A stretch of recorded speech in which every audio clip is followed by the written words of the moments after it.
Assalamualaikum warahmatullahi wabarakatuh. Selamat datang kembali di Netsco Academy Channel. Berjumpa kembali dengan kami, PT Netsco Daya Utama. Pada kesempatan kali ini kita akan melanjutkan pembahasan kita mengenai keselamatan dan kesehatan kerja di bidang listrik, di mana eh, materi ini merupakan salah satu dari materi ahli K3 umum yang harus dikuasai oleh calon ahli K3. Dan video ini merupakan video yang ke-9 dari pembahasan tentang K3 listrik. Baiklah, mari kita simak penjelasan dari Pak Hirman Karin tentang keselamatan dan kesehatan kerja listrik di video yang ke-9 ini. Silakan Pak Hirman. Oke, terima kasih Mas Asif. Assalamualaikum, selamat berjumpa lagi dengan materi yang akan kita bahas tentang keselamatan kesehatan kerja listrik. Ini video yang ke-9. Akan kita teruskan seperti biasanya sampai 12 video untuk keselamatan kesehatan kerja listrik ini. Safety ini adalah berupa aspek lebih dari sekedar Anda, lebih dari sekedar kita. Kita harus melibatkan orang di sekitar kita. Kita harus melibatkan kelompok-kelompok kerja kita di perusahaan. Itulah yang dimaksud dengan safety. Dan safety ini juga berupa teamwork atau tim kerja, kelompok kerja yang sama-sama punya niat untuk menjadikan lingkungan area kerja yang benar-benar selamat. Dan tujuannya sudah jelas untuk budaya safety, budaya keselamatan yang ada di Indonesia. Jadi materi yang akan kita bahas ini khususnya untuk video, sekitar 12 video ini ya. Video arti 12 kali kita harus bicarakan. Ini berupa Electrical Safety Rules Awareness. Kita mengenali risiko bahaya itu dari undang-undang dan peraturan K3. Jadi kita harus aware terhadap undang-undang dan peraturan K3. Pengawasan keselamatan dan kesehatan kerja, jadi pihak kita yang ahli K3 ya, dari ini kita harus terbiasa sebagai pengawas mengetahui ya apa yang terjadi dengan listrik, dengan orang-orang yang bekerja di listrik. Untuk materi silabus AK3 umum kompetensi ini ada 20 materi yang seperti sudah lewat kita bicarakan atau kita bikin videonya sudah jalan, yaitu kebijakan ketiga nomor 1. Bagaimana kebijakan ketiga di perusahaan itu, sudah itu Undang-Undang nomor 1 1970 sangat komprehensif, sangat luas pemahaman untuk bisa kecelakaan akan terkendali, tidak akan terjadi gitu, akan berkurang, minimal akan berkurang di Undang-Undang 1970 ini. Dan berikut mengenai konsep dasar K3 juga kita sudah bahas dengan video-video yang terdahulu dan sangat komprehensif, luas untuk dipahami oleh saudara yang ahli yang ingin menjadi safety minded profesional, orang profesional yang berpikiran keselamatan. Konsep dasar K3 ya yang kita bahas, suatu P2K3 ini adalah grup atau kelompok panitia pembina keselamatan kerja atau safety committee. Ini berupa grup yang dibikin di perusahaan ya dengan dipimpin langsung oleh direktur. Khususnya dan wajib kalau karyawan dari sebuah perusahaan melebihi 100 orang. Sudah bisa ditolak ya. Apalagi sudah ada risiko yang tinggi dari pekerjaan perusahaan tersebut. K3 listrik, ini video yang kita bahas sekarang. Ada sekitar 12 video dan ini adalah video yang ke-9 ya yang kita bahas. Oke, dan selanjutnya yang akan kita bahas nanti ini ada basic fire terus sampai job safety analysis dengan video-video yang khusus untuk itu. Konten dari materi ini kita bahas ya latar belakang dan fakta-fakta di lapangan, aspek K3 listrik, dasar hukum K3 listrik, ruang lingkup K3 listrik, pengetahuan dasar K3 listrik, dasar-dasar teknik instalasi listrik, identifikasi bahaya listrik. Karena mengidentifikasi bahaya listrik ini yang paling penting sebenarnya. Ya, harus kita kenali bahaya. Sudah itu sistem pengaman dari penggunaan listrik, persyaratan instalasi listrik ruang khusus. Sudah itu klasifikasi pembebanan dari listrik. Suatu P3K listrik, ya, ini pertolongan pertama pada kecelakaan listrik. Ini harus diketahui khususnya bagi orang yang mempunyai sertifikat ahli K3 umum dari materi ini, ya, bahwa seseorang itu harus mengerti dengan listrik baru bisa membantu orang. Karena sering terjadi kecelakaan sendiri. Artinya orang yang membantu orang yang kecelakaan listrik ikut dia jadi korban, ya, sampai bertumpuk 1 orang, 2 orang, 3 orang. Itu boleh dibilang sering terjadi karena orang tidak mengerti dengan listrik. Suatu pengukuran listrik, nah, listrik itu harus diukur, ya. Suatu evaluasi dengan materi yang ini kita bahas. Kalau perlu dievaluasi, kalau ada pertanyaan-pertanyaan dari saudara kami ladenin, dan setelah itu diskusi mungkin dengan pertanyaan-pertanyaan yang akan kita jawab melalui apa nih sistem yang kita taruh di YouTube. Latar belakang, ya, kita tetap akan menyinggung latar belakang terhadap keselamatan kesehatan kerja listrik. Mengapa listrik sangat penting? Karena listrik dapat menimbulkan bahaya yang menyebabkan kematian yang mengerikan, suatu luka-luka serius, suatu kebakaran, dan rusaknya properti. Bisa membuat orang tambah miskin, gitu ya maksudnya. Jadi penyebab kebakaran. Oke, sekarang kita juga ulang lagi bahwa apapun yang kita kerjakan bentuknya pasti dalam bentuk proses, berupa kegiatan atau proses atau pedoman teknis dalam melakukan sesuatu. Itu disebut SOP, standar operating procedure, yang distandarkan, ya, pedoman teknis yang distandarkan berupa langkah-langkah dari proses kerja tersebut. Seiring dengan langkah-langkah pekerjaan tersebut, maka kita bisa menilai keselamatan dari pekerjaan tersebut yang disebutkan job safety analysis, dan ini juga akan kita bahas dengan video berikut nanti, ya. Suatu ada permit to work, ya. Permit to work ini izin kerja untuk kerja-kerja yang khusus bahayanya melebihi dari yang biasa bahayanya, maka perlu diterbitkan permit to work, suatu prosedur tambahan.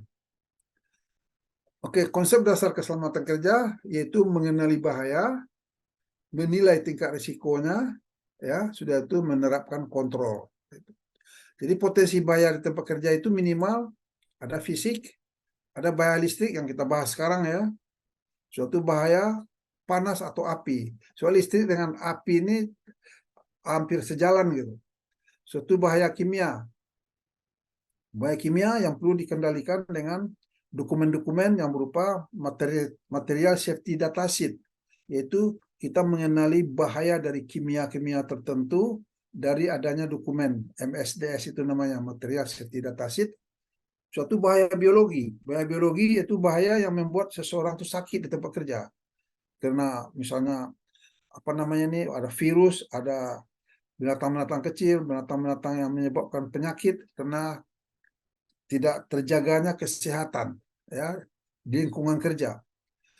Oke, itu bahaya yang kelima. Bahaya yang keenam, bahaya ergonomis, ketidaksesuaian terjadi pada seseorang, pada pekerja, tidak sesuai peralatan yang dipakainya dengan kemampuannya sebagai manusia, tempat lingkungan kerja yang tidak sesuai, ya, suatu pergaulannya sudah tidak sesuai di tempat kerja, itu ada bahayanya. Dan cara-cara kerja yang salah, tidak sesuai, itu adalah bahaya ergonomis dan sangat serius. Akhir-akhirnya akan diderita oleh karyawan. Ini termasuk bahaya yang kadang-kadang tersembunyi dia tapi sangat serius sebenarnya. Jadi bahaya ini tentu ada risikonya. Risiko ini kita nilai dengan, itu juga ada materi khusus nanti kita bahas juga pada video-video yang akan datang. Jadi dari tingkatnya risiko itu akan tahu dia apakah bahaya itu dengan risikonya tinggi atau risikonya tingkatnya sedang atau rendah. Maka diterapkan selanjutnya adalah kontrol. Kontrol itu ada 6. Jadi ada berupa kontrol 1, yaitu menghilangkan. Apanya yang dihilangkan terserah. Kalau perlu pekerjaannya itu dihilangkan. Kalau ancaman bahayanya sangat mengerikan, tidak ada cara untuk melaksanakan dengan aman, maka dihentikan, dieliminasi, dihentikan pekerjaan itu, dicari cara lain. Sudah itu substitusi, itu cara menghilangkan yang pertama ya. Suatu yang kedua, substitusi ini mengganti ya. Ini yang mengganti, mau apanya caranya mengganti, ataupun orang yang mengerjakannya diganti dengan yang lebih capable, yang lebih mengerti, yang lebih kompeten. Atau mungkin diganti, substitusi ini diganti alatnya, diganti tempat kerjanya. Macam-macam caranya. Itu kontrol dari substitusi. Kalau isolasi, kontrol engineering, kontrol administratif, kontrol PPA, ini yang diterapkan terhadap risiko bahaya listrik. Mungkin dengan cara dengan isolasi kah, cara engineering kah, hitung-hitungan, itu administratif. Itu yang banyak kita bahas untuk bahaya listrik ini. Sedangkan aturan sebagai fungsi kontrol seperti dasar undang-undang dan peraturan K3 itu adalah kontrol administratif terhadap risiko bahaya. Oke, sekarang selanjutnya jenis bahaya tadi sudah kita bahas. Ini bahaya listrik ini sangat serius ya. 85 kali kebakaran di 85% kalau tidak salah kebakaran akibat listrik. Ya, kalau disetrum orang kesetrum listrik itu sudah banyak juga terjadi. Ini kontrol yang harus terbiasa kita dengan kontrol yang disesuaikan untuk mengendalikan bahaya, risiko bahaya listrik. Ya, apakah dengan cara isolasi, engineering kah, administratif, atau dengan PPA. Sangat sangat applicable ya penggunaan PPA ini, khusus untuk orang yang bekerja dengan listrik.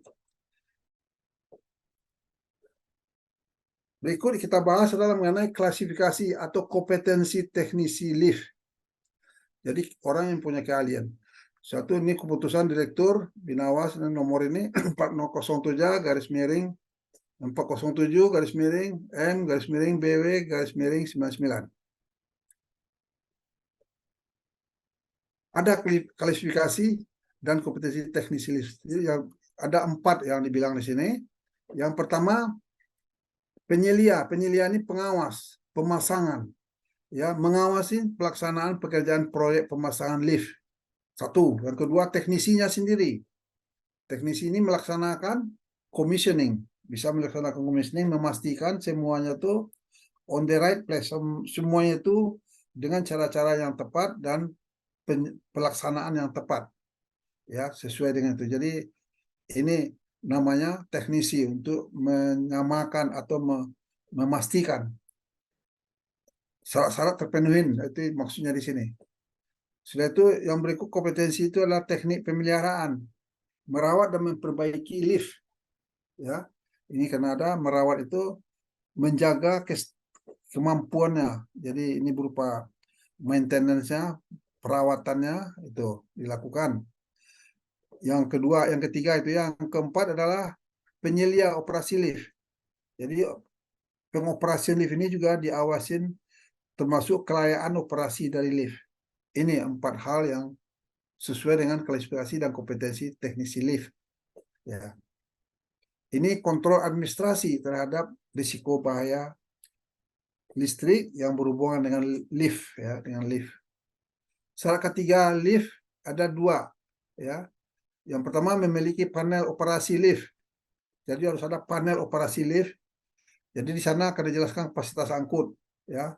Kapasitas angkut misalnya berapa kilogram atau berapa orang, ya, sebab ada hubungannya itu. Suatu sesuai dengan dokumen-dokumen yang ditetapkan berdasarkan standar lift itu sendiri. Yang kedua, bagian-bagian lift dan pemasangannya. Ya, harus terpenuhi kaidah kuat, tidak cacat, aman, dan memenuhi syarat-syarat ketiga. Ya, tentu dengan melakukan suatu percobaan-percobaan dan tes ya untuk memastikan sesuai dengan standar yang ditetapkan. Ini juga termasuk administratif kontrol ya, yang harus diterapkan sebagai syarat-syarat ketiga lift. Komponen-komponen pada lift. Di komponen-komponen pada lift nih ya, dari yang pertama itu adalah kontrol sistem. Di kontrol sistem ini dia akan mengontrol bagaimana lift ini tidak menimbulkan kecelakaan misalnya, ya. Dan dia akan secara otomatis dia bekerja.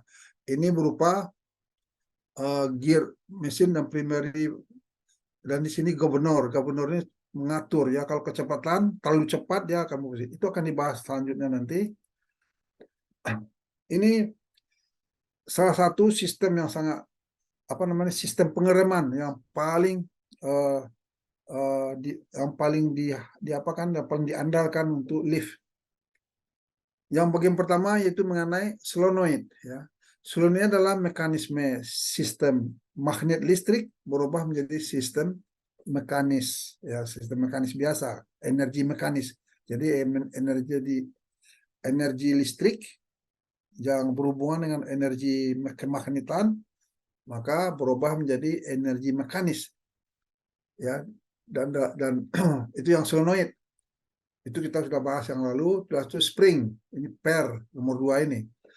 Per nomor 2 inilah yang mengambil alih apabila terjadi kemacetan kepada nomor 1 ini. Kemacetan terhadap nomor 1 solenoid, ya, misal listrik mati atau bagaimana, maka safety first, maka per akan ngerem. Apa yang diremnya oleh per yaitu nomor 3, ya. Nomor 1 tadi, nomor 2 ini per. Nomor 3 ini tuas lever yang melakukan pengereman terhadap nomor 4, terhadap drum, ya, drum yang berputar yang berhubungan dengan wire rope nomor 6 ini, ya. Sedangkan nomor ini mengenai listrik inputnya yang nomor 5 ini, ya.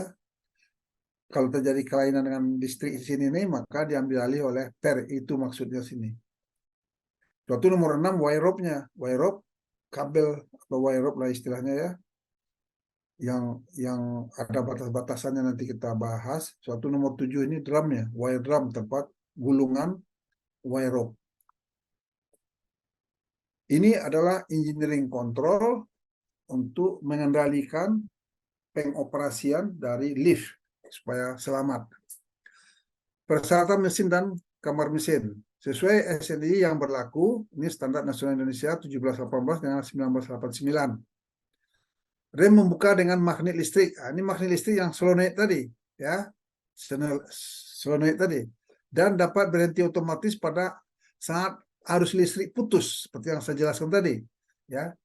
Suatu mesin harus dilengkapi dengan rem yang bekerja dengan tenaga pegas yang nomor 2 tadi, ya. Sudah, ini nomor 2 di sini gambarnya kelihatan, ya. Sudah itu, ini berupa engineering control terhadap persyaratan mesin dan kamar mesin listrik. Selanjutnya, bangunan kamar kuat, bebas air, tahan api minimum 1 jam. Maksud dari minimum 1 jam ini, dia material yang dipakai itu setelah 1 jam kena panas, ya, kena api, kena panas, baru dia bisa nyala, ya. Dengan istilahnya tuh flash point-nya tinggi, tidak mudah menyala, gitu. Itu jenis material yang dipakai untuk bangunan kamar.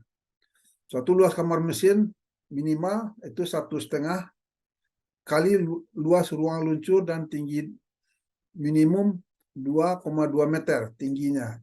Kecepatan lift perumahan atau rumah tinggal, ya, ini. Jadi luas kamar mesin ini termasuk semuanya diukur sana. Suatu cukup penerangan, ya, pencahayaan dan ventilasinya. Itu yang berikutnya dilengkapi jalan masuk dengan membuka ke arah luar 0,7 kali 2 meter dan dapat terkunci, ya, tahan api minimum 1 jam juga dia jenisnya, jadi tidak mudah terbakar, gitu. Terdapat mesin, alat pengendali kerja dan hubungan bagi listrik. Tadi yang sudah kita lihat, alat pengendali kerja dan hubungan bagi listrik. Yaitu tersedia apar minimum kapasitas 5 kg jenisnya, alat pemadam api ringan. Ini berupa engineering control, ya. Engineering control. Oke, selanjutnya tali baja dan tromol. Tali baja harus kuat, luas, tidak boleh ada sambungan. Ya, semua utas tali seragam dari satu sumber yang sama. Sudah itu tali baja harus mempunyai angka faktor keamanan, safety factor untuk kecepatan lift. Jadi kalau kecepatannya 20 sampai 59 meter per menit, safety faktornya 8, yaitu kali kapasitas angkut. Misalnya kapasitas angkutnya 1 ton, ya dengan jumlah orang yang ikut itu misalnya 6 orang saja yang boleh, ya. Maka 1 ton itu kalau kalau putus dia gagal dia pada 8 kali 1 ton, 8 ton baru dia gagal. Tapi kita boleh memakai cuma 1 ton. Itu maksudnya di sini kapasitas angkut ini. Jadi 8 kali dari kapasitas angkut, jenis safety faktornya 8 kali kelipatan. Kalau kecepatannya lebih tinggi 59 kali sampai 90 meter per menit, maka safety faktor 9,5 kali kapasitas angkut. Kalau misalnya kecepatannya 105 sampai 180 meter per menit, maka safety faktor dari tali baja atau wire rope tadi menjadi 10,5 ditetapkan kapasitas angkut. Suatu kalau misalnya 210 sampai 300 meter per menit, maka safety faktornya 11,5 kali kapasitas angkut. Kalau kecepatannya 300 atau lebih, ya, maka safety faktornya 12 kali kapasitas angkut. Kapasitas angkut ini, ya, rata-ratanya dibikin 10 saja, 10 kali SWL. SWL-nya adalah kapasitas angkut, ya, SWL. Jadi 10 kali dari SWL. Berarti kalau dapat beban dia 10 kali dari kapasitas angkut, baru dia gagal, baru dia putus. Jadi kita tidak boleh mempergunakan melebihi dari kapasitas angkut yang ditetapkan, ya, yang ditetapkan. Itu maksudnya di sini, yang berhubungan dengan safety factor. Banyak yang gagal orang tidak memahami safety factor. Jadi kalau kita sebagai orang safety, sebagai pengawas, kita harus mengerti betul dengan safety factor. Garis tengah tali baja penarik minimum 10 mm. Tali baja tidak boleh terbuat dari rantai. Lift tarikan gulung minimal mempunyai 2 tali baja penggerak, ya. So kalau 2 kali, kalau misal gagal 1, maka dia masih bekerja 1 gitu. Lift gesek minimal mempunyai 3 tali baja penarik supaya lebih aman, dan ini termasuk engineering control. Lift gesek, ya, ini minimal mempunyai 3 tali baja penarik, ya, untuk supaya lebih aman. Jadi kalau gagal bisa dia yang mengambil alih gitu, ya. Maksudnya ada yang lebih ada jaminannya gitu. Ini termasuk traction lift, ya, berbeda. Bagaimana cara kerja traksi lift? Ya, lift traksi adalah sistem yang sederhana sebenarnya. Sebuah motor dipasang pada sebuah katrol bergigi dengan tali dan kabel dililitkan di atasnya. Tali diikatkan pada salah satu ujungnya pada mobil pengangkat dan ujung lainnya pada beban penyeimbang. Saat lift diangkat ke atas, ke lantai, motor memutar katrol, motornya dapat bergerak ke 2 arah. Yang satu menggerakkan mobil mengangkat ke atas dan yang lain menggerakkan ke bawah. Saat mobil angkat naik, beban menyeimbang turun dan sebaliknya. Ya, jadi ini penyeimbang berarti lebih sedikit beban pada motor dan keseluruhan sistem yang berarti lebih sedikit tenaga yang diperlukan untuk menggerakkan pengangkat ke atas ataupun ke bawah. Jadi seimbang gitu. Jadi hal ini mirip dengan jungkit, ya, permainan anak-anak itu. Jika hanya ada 1 orang di jungkat-jungkit ini, maka kebutuhan energi yang jauh lebih besar untuk mencapai puncaknya, sedangkan keseimbangan antara 2 orang membuatnya lebih mudah gitu. Ini maksudnya dari, ya, jungkit ini, see and saw istilahnya nih, ya, see and saw, ya, jungkit ini. Coba 1 orang mungkin, jadi itulah fungsi dari counterweight, ya, menyeimbangkan, jadi terjadi seimbang. Kebanyakan lift juga memiliki overspeed governor. Jadi kebanyakan lift ini maksudnya tidak semua lift, tapi kebanyakan. Jadi overspeed governor ini dia mengatur kalau kecepatannya melebihi, dia akan ngerem sendiri dia. Ya, dihubungkan ke rel poros dan dapat menghentikan gerakan mobil tanpa kabel jika diperlukan. Jadi itu fungsi keselamatan dari lift tersebut. Itu yang penting kita pahamin bagi kita orang safety sebagai pengawas lift. Tali baja dan tromol. Ya, ini tali baja dan tromol harus diberi alur kedudukan. Jadi apa ini maksudnya alur kedudukannya nih, tali bajanya nih atau wire rope ya, tali baja atau wire rope ini ada tempat dia duduk di dalam drum ini, di badan drum ini ya. Gambarnya kurang jelas tapi itulah fungsinya, mungkin saya sudah paham. Ya, tromol harus diberi alur kedudukan. Perbandingan antara garis tengah tromol dan tali baja itu lift penumpang atau barang itu 40,40 banding 1. Jadi garis tengah tromol 40 cm misalnya, maka 1 cm untuk tali baja ya. Itu perbandingan, jadi lebih besar apanya tromolnya. Jadi tromol ini diameternya nih. Satu lift pelayan 40 banding 1 juga ya, tromolnya 40, garis tengahnya, sedangkan wire rope-nya 1. Jadi wire rope 1 di sini kelihatan. Misalnya di sini 1 inci misalnya, maka ini menjadi 40 inci. Kalau gubernur 25 banding 1. Jadi di bagian gubernur tadi apanya tromolnya itu 25 banding 1. Jadi ini adalah engineering kontrol rekayasa. Bangunan ruang luncur dan lekuk dasar.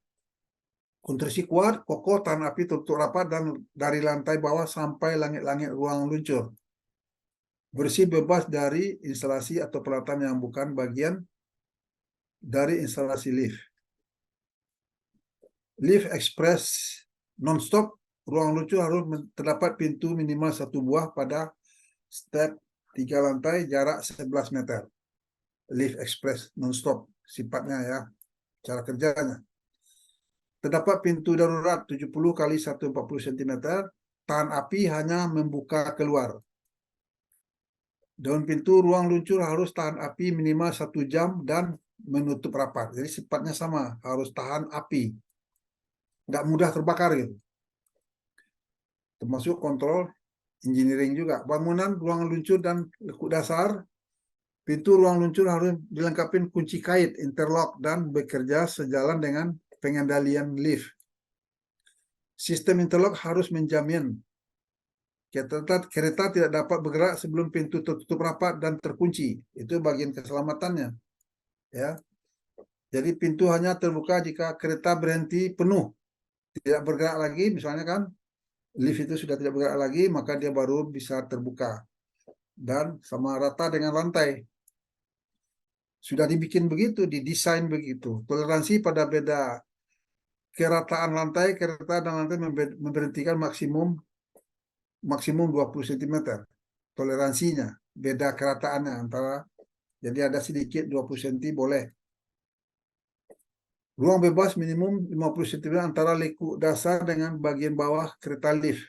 Pada saat kereta menekan penuh peredam atau penyangga.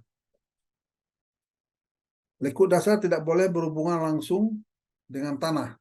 Kekuatan tanah minimum 5.000 Newton per meter kuadrat. Ya, dilengkapi rem pengaman, tidak boleh digunakan sebagai tempat kerja. Jadi maksudnya di bawah lift itu tidak boleh orang bekerja gitu ya. Pokoknya supaya aman. Ini termasuk penetapan engineering control. Kereta lift. Rangka kereta terbuat dari baja kuat menahan tumpukan kereta dan penyangga. Sudah itu badan kereta harus tertutup rapat dan mempunyai pintu. Atap kereta harus terkuat menahan beban, peralatan, dan orang. Jadi atapnya nih, atap lift tadi ya, atap kereta. Jadi yang masuk kereta tempat penumpang. Tinggi dinding minimal 2 meter.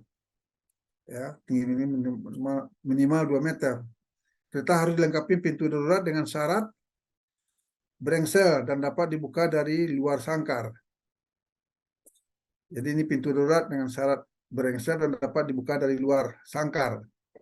Tidak mengganggu instalasi di atas sangkar sewaktu dibuka. Ya. Jadi ini harus dilihat barangnya bisa kelihatan. Jadi dia tertutup dia di atas itu. Ukuran minimum 0,35 kali 0,45 meter.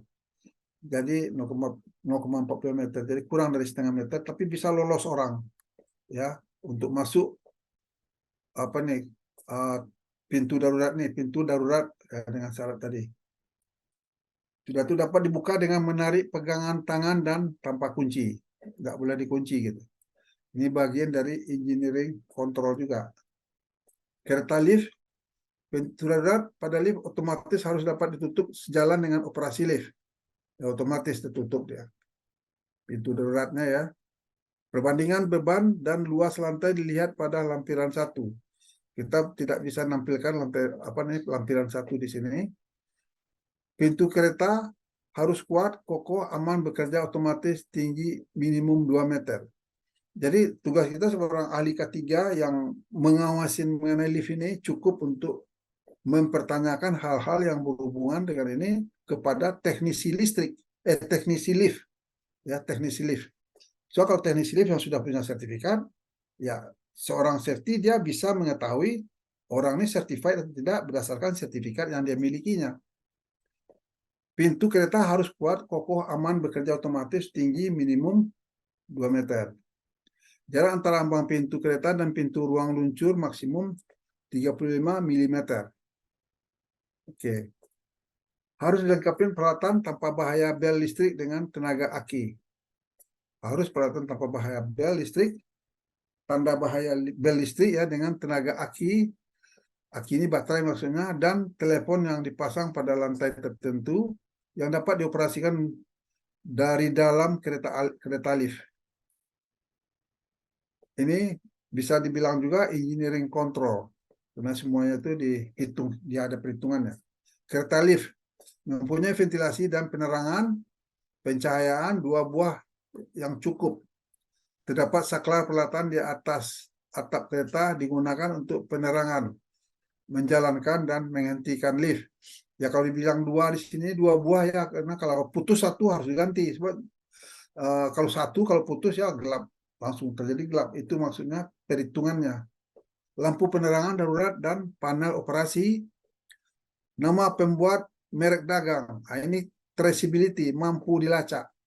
Jadi traceability ini harus ada di setiap produk yang dipakai oleh masyarakat. Ya sampai itu sering untuk safety harus mengerti kita. Orang safety ya khususnya traceability ini ada suatu plakat yang kita dapatkan nanti memberikan informasi pabriknya, negaranya, nomor teleponnya, nomor emailnya, lengkap semua di sana. Dan kita bisa lacak sampai ke tempat di mana produk tersebut dibuat. Jadi manufacturernya bisa dikontak. Gitu. Kapasitas beban, kilogramnya, dan orangnya, jumlahnya juga bisa ditulis. Rambu dilarang merokok juga ya di kereta lift ini. Indikasi beban lebih, tulisan ada signal visual juga kadang-kadang. Tombol buka tutup, permintaan, bel, alarm, tanda bahaya, dan intercom. Jadi kereta lift harus dilengkapi dengan item-item yang barusan kita jelaskan tadi. Ini boleh dianggap administratif kontrol secara administratif. Saya rasa itu untuk video yang nomor 9 ini, dan saya rasa cukup, Mas Asif. Baik, Pak Herman, terima kasih atas penjelasannya. Ya, demikian tadi penjelasan dari Pak Herman Karim terkait dengan K3 listrik. Ya. Mungkin itu yang bisa kami sampaikan. Kita akan bertemu kembali di video-video yang lain. Di video selanjutnya, yaitu tentang K3 listrik, masih ada beberapa video lagi. Untuk itu, jika Anda menyimak sampai akhir, silahkan subscribe channel kami agar Anda semua bisa melihat video-video kami selanjutnya. Baik, demikian. Terima kasih.